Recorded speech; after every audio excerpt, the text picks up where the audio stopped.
Welcome back, everybody, to Niners Now. I'm your host, Brady Grustas, at GrustasBrady on X. You can follow me there. And today, I've got another training camp recap for you all, with even more roster moves. And stick around until later in the show when we continue our roster rankings series. Before we begin, go ahead and subscribe down below, leave a like, leave a comment, and let's get into it. So if you watched yesterday's video, you may remember I mentioned the 49ers have signed Marquez Callaway. Well, unfortunately for all you Callaway heads, he was cut, and the Niners have signed wide receiver Robbie Chosen in his place. Chosen, also formerly known as Chosen Anderson and Robbie Anderson, was with the Niners for a couple of weeks last training camp as well. Chosen is definitely the most experienced receiver the Niners have brought in this summer. He had this 6-year stretch where he went over 500 yards with multiple touchdowns in each of those years. But the last 3 years of his career, he's been a lot quieter. He's only played 2 games last year, and he caught 1 pass for 5 yards with the Miami Dolphins. Funnily enough, Chosen posted a message on his Instagram once he signed, and in that message he said that he had the option to stay with San Francisco last year, but opted to go to Miami instead. I've got to assume that means stay with the Niners on the practice squad, because the team did cut him when it came for a roster cut down. But clearly, the Niners liked him last year. They wanted him on the practice squad. They brought him in August, and he called the decision to leave for Miami a mistake or a regret. So hopefully Chosen can stick around longer than the rest of the receiver carousel has. I've got him ranked at number 63 overall, right ahead of Eli Apple. It seems like the Niners like Chosen, and it seems like Chosen likes the Niners, so hopefully this works out for the better. Separate from the Robbie Chosen signing, though, the Niners made 5 additional cuts and 5 signings on Monday before practice got started. We'll go through those signings in a bit, but the more notable news comes from the cuts, in my opinion. The Niners cut Trey Avery, Mason Pline, Isaiah Nair, Tanner Mordecai, and Greg Joseph. Avery and Pline were on the outside looking in. Those were camp bodies. But Mordecai was passed up by Carter Bradley for the QB3 spot in only 3 practices. Seems like the Niners have their quarterback 3, and it's Carter Bradley. Does this mean that the Niners only keep 2 quarterbacks on the 53-man roster and Bradley goes to the practice squad? They kept 3 last year, but, something to take a look at for sure. Isaiah Nair got a good amount of hype as a UDFA this year, but despite his really good measurables, he wasn't able to stick. Once the pads came on in practice, he sort of disappeared. Yet another wide receiver lost in the shuffle this August. And releasing Greg Joseph means that the kicking competition is officially over? Jake Moody will be the 49ers kicker this year as of right now. I'm a little surprised they didn't let Joseph go into the preseason and try some kicks in game. Brant Boyer even came out and said a couple days ago that it was going to come down to which kicker performed better in the preseason. If this is how you fix Jake Moody's confidence, then I guess I get it. But I wonder if maybe a new kicker is coming in to push Moody. Maybe Joseph comes back later once there's a little more room on the 90-man. Because Joseph made more of his kicks than Moody did when they were competing. Joseph went 22 of 24, and Moody was 21 of 24. At face value, this makes no sense to me. So clearly there's some info we're missing, right? And Kyle Shanahan said in his Monday press conference that there just was not enough room to keep 2 kickers on the roster. Although he did say maybe once some of the injuries dial back and there's a little bit more wiggle room, they may bring back another kicker. As for the signings, the teams brought in safety Jalen Mahoney, who was cut pretty recently, UDFA guy. Plus, they also signed cornerback Fabian Moreau, edge rusher Bradley Anai. They signed defensive tackle Bruce Hector and former Bengals offensive tackle Isaiah Prince. Now, Prince started the back end of the 2021 season in Cincinnati, including their playoff run when they went all the way to the Super Bowl. Now, the Bengals offensive line that year was much maligned, right? It was easily their weakest position group. But I got to give Prince a little bit of credit for starting in a Super Bowl. The next year, however, 2022, he missed the entire season with an elbow injury. And since that injury, he's only played in 3 games with 0 starts. I don't think Prince is coming in to make much noise, in all honesty, although I would love to be wrong about that. Right now, I've got him ranked at number 73. Now, edge rusher Bradley Anai last played for the Birmingham Stallions of the UFL. Anai was a pretty fun player coming out of Utah. I liked him as a prospect, but he didn't stick whatsoever with the Cowboys. He only played 2 years before being cut. He was one of the best pass rushers in the UFL this year, though. He had the best pass rush win rate in the entire league. He was top 5 in pressures and in hurries. He had 5 sacks and he had 6 tackles for loss. The Niners now have Anai, Jalen Allen, and Jonathan Garvin, all of whom they signed from spring league teams over the last 2 years. If any of these guys can stick on the practice squad or even on the 53-man roster, we may see the Niners continue to go back to the well of the UFL. Personally, I've got fairly low expectations for Anai. I've got him ranked at number 84, but he's definitely a fun project to watch this preseason, and he had a good day in practice. We'll get to that a little bit later. I liked cornerback Fabian Moreau quite a bit coming out of UCLA in, I believe, the 2017 class, but he's been nothing but a journeyman so far in the NFL. He's played for 5 teams over the last 5 years. However, he does have quite a bit of starting experience. He started over 10 games quite a few times in his career, most recently in 2023 with the Broncos. I don't think Moreau is excellent, but I do think he's the most experienced corner on the roster, and he's a good challenger for that 4th cornerback spot. I'd rank him at number 52 on the roster, and if he can impress and if he can play well, he's a guy they really need because that corner position is pretty thin outside of the starters. And last but not least, Bruce Hector is a rotational, run-stuffing defensive tackle. He's a former New York Jet and was a backup for Robert Saleh over there. He's a solid run-stuffer who doesn't really give you much as a pass rusher, only 1.5 career sacks. But maybe he spends the year on the practice squad as a mentor or a backup run-stuffing option. And maybe he beats out, a guy like Sebastian Valdez for a spot on the 53-man roster. Hector's not a flashy player, but he could certainly be useful. I ranked Hector number 66 on this roster, definitely kind of on the practice squad fringe. On to the camp notes now. The injuries are really starting to stack up for the middle of this 49ers roster. Jordan James and Diamador Lenore returned to practice, thankfully, but Isaac Guerendo, Kevin Givens, Evan Anderson, and Sam Aquanu all missed practice. Guerendo's going to miss a couple of weeks. Juice cut his heel. They say he's day-to-day, which is good. But Givens injured his pec, and he's going to be out for at least a chunk of the regular season. That's a big loss, considering how inexperienced and thin this defensive tackle room is. Givens was probably the most experienced guy on their roster, and now he's out to start the season. Evan Anderson bruised his knee. He'll be day-to-day as well. He should be back pretty shortly. But Sam Aquanu, he injured his groin, and he will miss a couple of weeks, probably getting close to the start of the regular season. Andy Isabella also tweaked something during punt returns in practice today, and he looked visibly frustrated. I don't think that's a great sign for Isabella. Also, Jair Brown said that his ankle was bothering him, but apparently he could be back as soon as the end of the week. And finally, some good news. We saw Yetur Gross-Matos on a side field on Monday, and Shanahan said he could be back as soon as next week for when the Raiders come to town. Now, Juwan Jennings is still out, and we still don't have a time frame for that injury, an official one anyways, but Matt Mayoko did say that he'd be surprised if Jennings plays in any of the preseason games or even practices very much before the regular season. The number one priority for me for the joint practice and the game versus Denver is to get through it healthy. We've gotten banged up enough as is. There is a long list of guys who are missing practices right now, and we gotta get a little bit healthier going into Raiders week and then Chargers to wrap up the preseason. And I guess when you look at it this way, right, it makes sense to not carry 4 quarterbacks and 2 kickers when you've got this many injuries. So maybe Greg Joseph and Tanner Mordecai have a chance to return later in the offseason when guys are a little bit healthier. Now let's go on to the on-field players, the guys who did play, the standouts. Ricky Pearsall has been phenomenal the last couple of practices. He was dominant, in 1v1s especially. His play of the day, though, was a long 50-plus yard catch from Mac Jones on Monday, I should say, beating Trey Brown and Marquise Siegel on the second-team defense. Now, apparently the ball was a little bit underthrown and would have been a clear touchdown if Mac Jones led it a little further, but regardless, he got him the ball, and it was a great play. Maybe the best matchup in all of camp has been when Pearsall lines up against Upton Stout. Both of these guys are huge competitors, and Stout is winning reps against the Niners' best healthy receiver in Pearsall. Both of these guys have been huge winners of training camp, and iron is sharpening iron. We get to see the best go up against the best.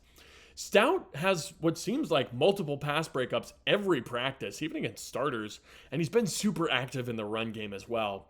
We know the Niners rely on their slot cornerback to be a presence in run defense. Kyle Shanahan said in his Monday press conference that Stout is, quote, made of the right stuff, and he's passing a lot of people up on the depth chart. Hopefully this means we get to see my guy, Upton Stout, starting week 1 in that nickel corner position. Now, with Renardo Green still out of practice, the first 2 outside corners in team drills were Diamador Lenore and Dallas Flowers. Now, I'm hoping that one of Fabian Moreau or Eli Apple can make a real push for that spot opposite of Lenore, but Flowers has probably had the best camp of all the depth cornerback guys. But I don't think it's an exaggeration to say that this is the biggest issue for the 49ers right now. If Lenore or Green are hurt in the regular season, it's going to look really ugly for San Francisco, at least for right now. Now, Demarcus Robinson and Russell Gage each had really strong showings versus those corners in 1v1 drills on Monday. I'm curious to see how well these receivers stack up when it comes to joint practices, though. Yeah, they're torching the guys we have, but it's not like Trey Brown or, Darrell Luter are having great camps. The Broncos have some real depth at cornerback. This should be a much bigger challenge. I'm looking forward to seeing how they go up against a guy like Jaquan McMillan or, who else they got? Damari Mathis over there, Chris Abrams-Drain. Those kind of backup cornerbacks. I'm excited to see how our receivers do against those guys. Nobody has been able to guard George Kittle, who Brad Graham called the 49ers' best offensive player so far in training camp. Feels like every practice, Kittle and Purdy are connecting for multiple huge plays, including on Monday. And with the third team offense, Carter Bradley had quite a nice day now that he's officially won the job. He had a touchdown to Jordan Watkins in a very tight window, and he hit Tariq Owens for a big game, would have been a 75-yard touchdown down the sideline. Bradley's impressing. He's shown a little bit of juice. I'm kind of excited to see him in the preseason.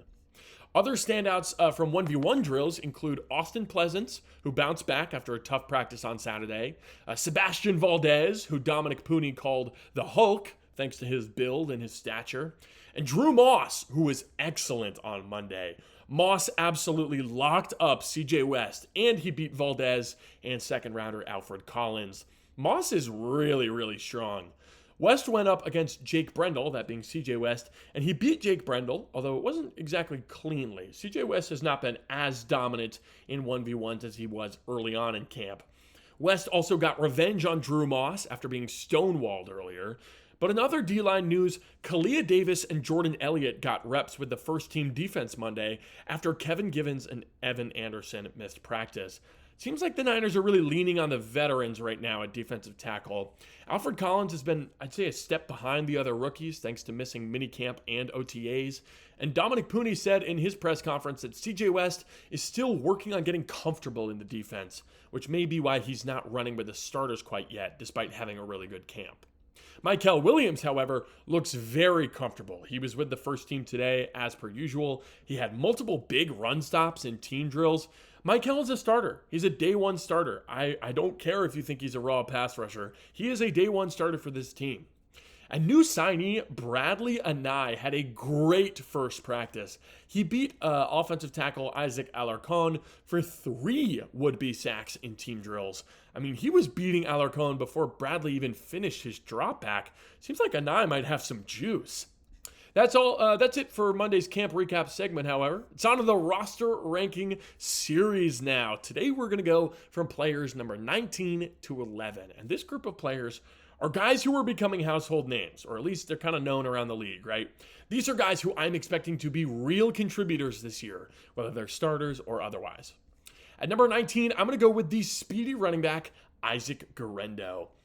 Now, Guerendo showed some flashes in his rookie season last year. We all saw them, including a few massive runs to close out games. He's got real speed. And that speed, that big playability, that's a big weapon for this offense, right? He's also great as a pass catcher. He's literally a converted receiver. And I think when Guerendo's healthy, he's best suited as a change of pace back who steps in every once in a while and provides some explosiveness while McCaffrey gets a break. I don't think Guerendo's vision is quite good enough yet to be a lead back, even though it has been improving this year.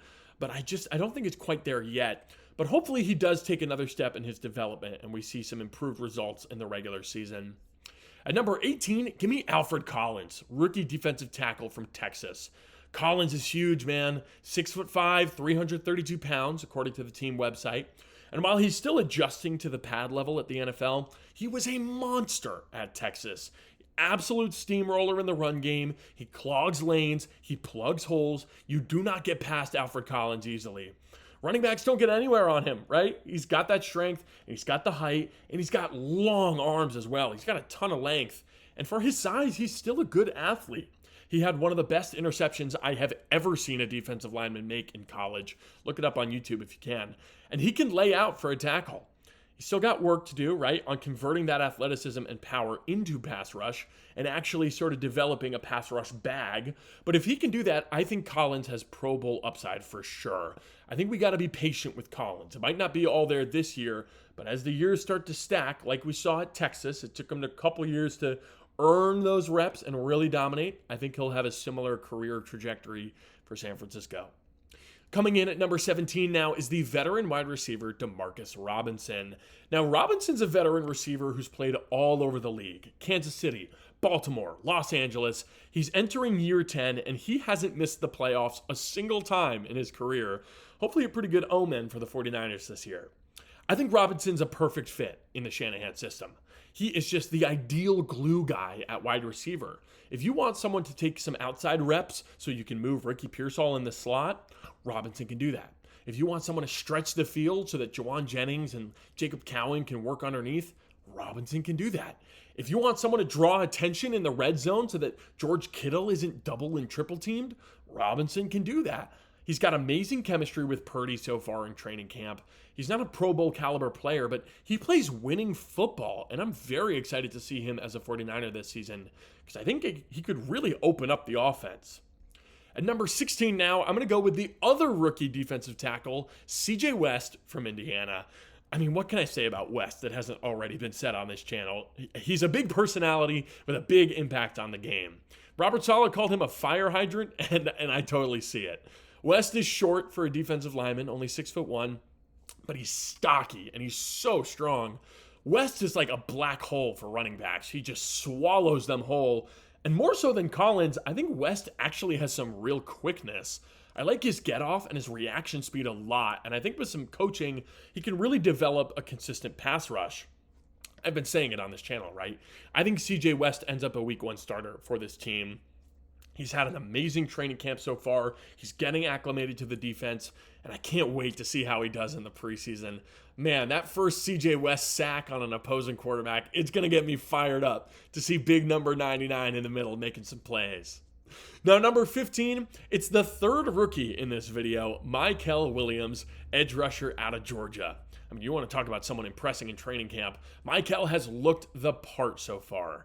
When you take a guy number 11 overall, and Michael has been running with a first-team defense since he got to San Francisco, you expect that guy to make an impact, right? Michael's been delivering that so far in training camp, and I think he won't just play with the starters, he'll play quite well. He's practiced well so far. He showed off that excellent run defense, and he's causing havoc as a pass rusher on the inside. I mean, Shanahan and Lynch are in love with this guy's potential, and Saleh's going to use him in some really exotic ways, not just as an edge rusher, but also lining up over guards, looping outside, crashing inside, dropping into coverage from time to time.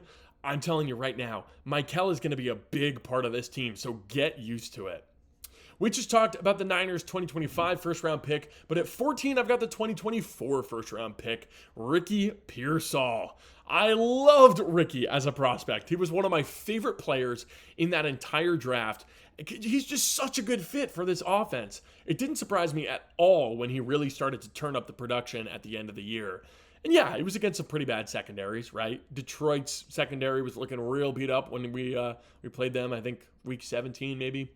But Ricky looked really natural making plays. And with an actual offseason under his belt now, I'm hoping he can take another step forward. I mean, he's been playing well in training camp.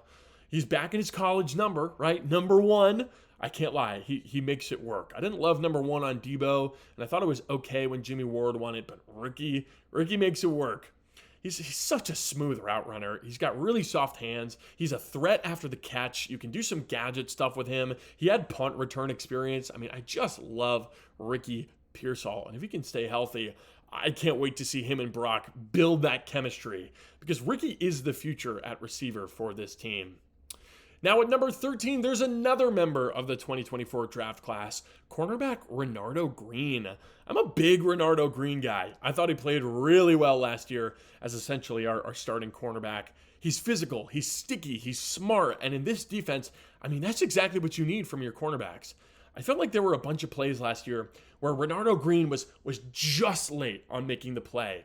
When he allowed a catch, he was barely burnt, right? He would always be in great position with a hand out, but he was just like half a step behind, including against receivers like Tyreek Hill. If you look back in that Dolphins game, Green, I thought, did a pretty sweet job on Tyreek. And that's the sort of thing that can be corrected, right? When you're a rookie in the NFL, the game moves so much faster than it did in college. But if the game can really slow down this year for Green, I think he's going to make even more of those plays that he missed out on. I'm cautiously really excited for Renardo Green year 2, especially under a great coach like Robert Saleh. But before any of that happens, just got to make sure he gets healthy and stays healthy through the rest of the preseason. Now, number 12, we're going back to the offense. It's right tackle Colton McKivitz. McKivitz has had a rags to riches sort of career for the 49ers. He was drafted out of West Virginia as a tackle, but immediately converted to guard, where he didn't play very well. He had an interview with Matt Mayoko of NBC Sports Bay Area recently, where he told the story of when he got cut. It's a great story and it's a great read. I would go check one out, but he re-signed with the team later, making the switch back to tackle, and that's when he really started to come into his own. Eventually, he earned the starting job once Mike McGlinchey left, and he's gotten better every year of his career. In that same NBC interview, McKivitz planted his flag in the ground, saying that he's going to be a Pro Bowler this year. Not sure I'm that bullish on McKivitz, but I do think he's a pretty solid player. Definitely a success story for O-line coach Chris Forster, and he's coming in right outside the top 10 at number 12. Now, our last player for today, number 11, is safety Malik Mustafa. He's been rehabbing his ACL injury all offseason long, so I feel like people aren't really talking about him. And I get it, right? There's lots of other players and lots of other topics to discuss, but Mustafa played incredibly well for the 49ers last year. I mean, you could argue that he was their best rookie overall, even better than Dominic Pooney. Now, I'm not sure I'd go that far, but, Mustafa is an excellent young player, and he's a fantastic cover guy. If he can improve his tackling form, I would expect a Pro Bowl caliber year from Mustafa. He was just awesome his rookie year. Now, of course, the big concern is the injury, right? When he eventually comes back, will he be the same player? It's a serious injury and a serious question, but I'll tell you right now, before the injury, Mustafa was playing at this level, playing like the 11th best player on the 49ers. So this is where I'm going to have him ranked. It's really getting down to the wire now. Only 10 players left on my list, but that's it for today. Who do you think is going to be number 1? Leave your predictions down below. Leave a like, leave a comment, and let me know if there's any topics that you'd like to see me cover. Thank you all for watching, and subscribe for 49ers videos 5 days a week. I'm Brady Grustas at Grustas Brady on X. This has been Niners Now, and I'll see you tomorrow.